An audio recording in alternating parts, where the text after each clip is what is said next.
মজার একটি রেসিপি নিয়ে আসছি আপনাদের মাঝে। ফুলকো ফুলকো বড়া পিঠা শুকনো গুড় দিয়ে একদম পারফেক্টভাবে বানাতে হলে ফুল ভিডিওটা দেখতে হবে। আসসালামু আলাইকুম, দূরে এবং কাছে যে যেখানে বসে ভিডিওটা দেখছেন সবাইকে আমন্ত্রণ জানাচ্ছি শান্তাস কিচেনে ভিডিওটা দেখার জন্য। ভিডিওটা ভালো লাগলে অবশ্যই লাইক, কমেন্ট, সাবস্ক্রাইব, শেয়ার করবেন। চলুন আমরা মূল পর্বে চলে যাই। এখানে 2 কাপ শুকনো গুড় দিয়েছি,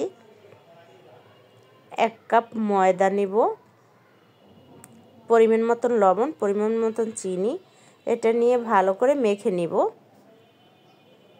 অল্প অল্প পানি দিয়ে মেখে ডোটা অল্প অল্প পানি দিয়ে মেখে আমরা ভালো করে ছেনে নেব।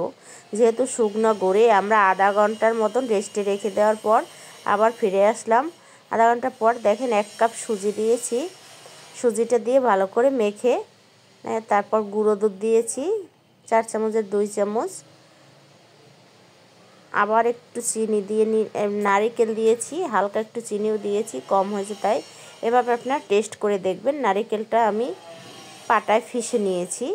এভাবে দিয়ে ভালো করে ছেনে নেব। যত ছেনে নেবেন তত ভালো হবে।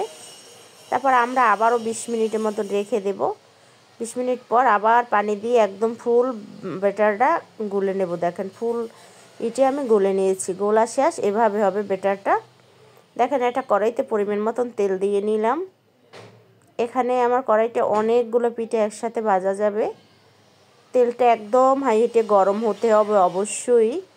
একটু টেস্ট করে দেখলাম গরম হয়েছে কিনা। দেখেন পিঠাগুলো দিয়ে দিয়েছি আমি একসাথে। দেখেন 6টা পিঠা দিয়েছি, কত ফুলকো ফুলকো হয়েছে।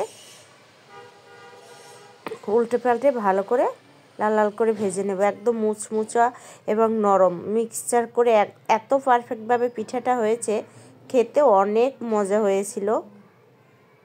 এখানে চাইলে আপনি আরও 2টা দিতে পারেন। পিঠাটা হয়ে গেছে, তুলে নিচ্ছি। এভাবে করে সকল পিঠাগুলো ভেজে নিচ্ছি। দেখেন পরিবেশন করে দেখাচ্ছি কত সুন্দর। পিঠাগুলো খেতেও এত টেস্টি হয়েছিল যা বলার মতো না। পারফেক্টভাবে বানাতে হলে অবশ্যই আমার ফুল ভিডিওটা দেখে সাবস্ক্রাইব করবেন নতুন নতুন ভিডিও পাওয়ার জন্য।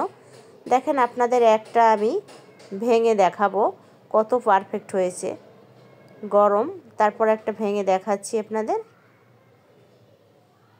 কত ফুল ভিতরে জালিদার, একদম ফুলকো ফুলকো হয়েছে। দেখেন সবাই ভালো থাকবেন, সুস্থ থাকবেন, নিরাপদে পথ চলবেন। অবশ্যই আমার চ্যানেলটি সাবস্ক্রাইব করবেন। আল্লাহ হাফেজ।